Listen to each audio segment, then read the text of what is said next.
Hello, Blue Whisper here. Um, I just wanted to just talk briefly about intuitive readings, whether you're using a tarot deck or any other type of divination to give readings to others.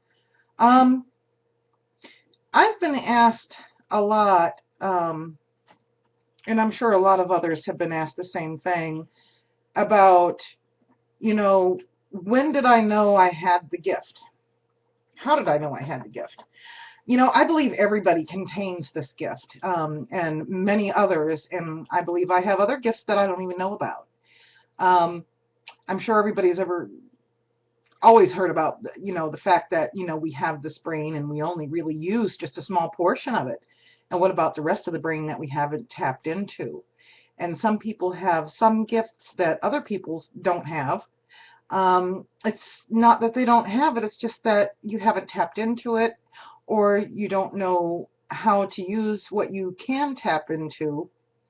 And so I really think there's a lot of practice and meditation that goes along with it.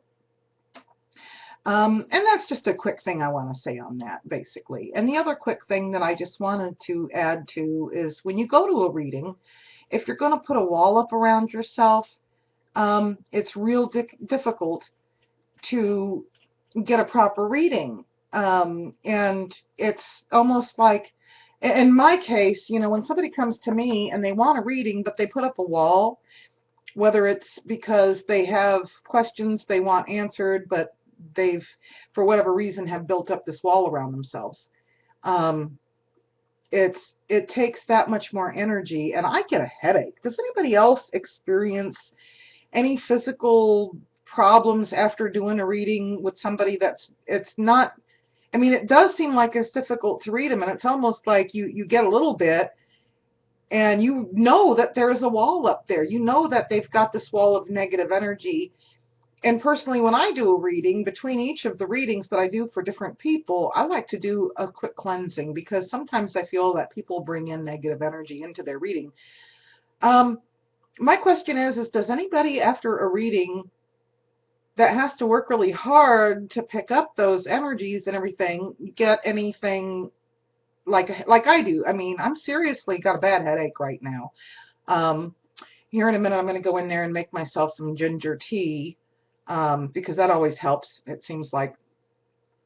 But I'm just kind of curious if anybody else has that problem when they do readings.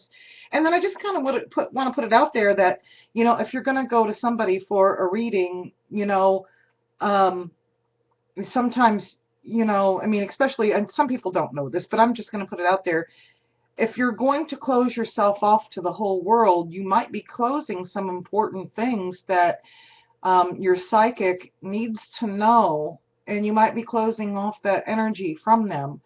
And if you really want a proper reading, you need to try to open up to that person that's doing your reading. And sometimes all you have to do is just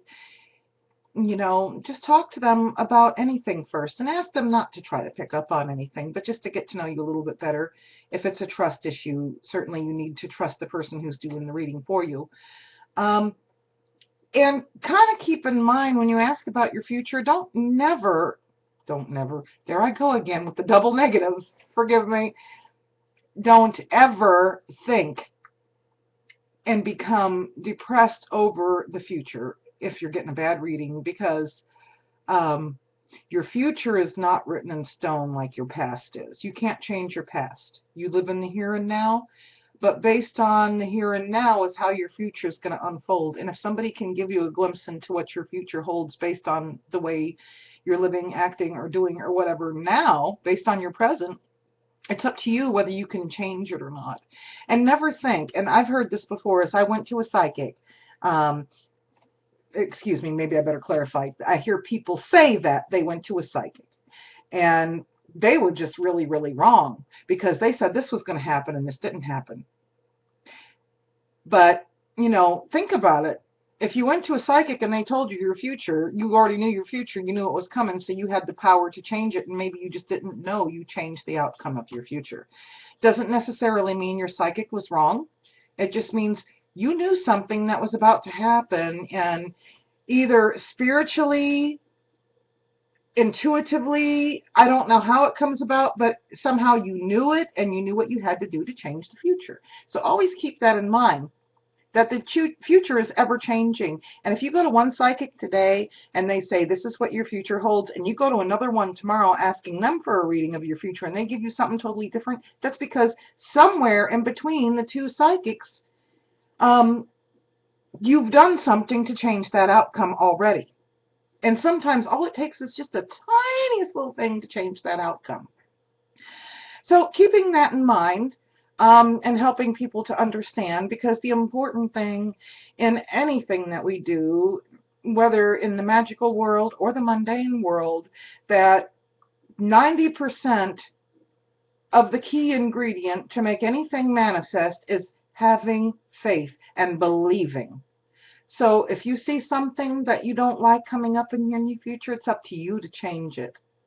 And what you do changes the outcome of the future that may be foreseen. And with that being said, I'd like to say thank you for watching. If you like what I had to say, please hit subscribe.